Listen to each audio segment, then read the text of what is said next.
আসুন দেখে নেওয়া যাক বর্ধমান শহর সন্নিকট গাংপুরে এই 18 ফুট রাস্তার ওপরে এটা হচ্ছে 10 বিঘে আছে।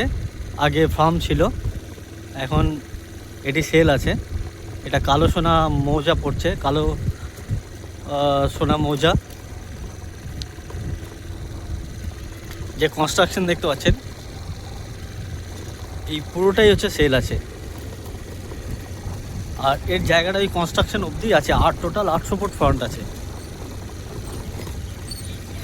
মানে গেট পেরিয়ে আসলাম একদম রোডের ওপরে, জিটি রোড থেকে, এনএইচ থেকে 150 থেকে 160 মিটার অবধি হবে সম্ভবত। এর কনস্ট্রাকশন করাই আছে। এখানেই এই 10 বিঘে শেষ হচ্ছে।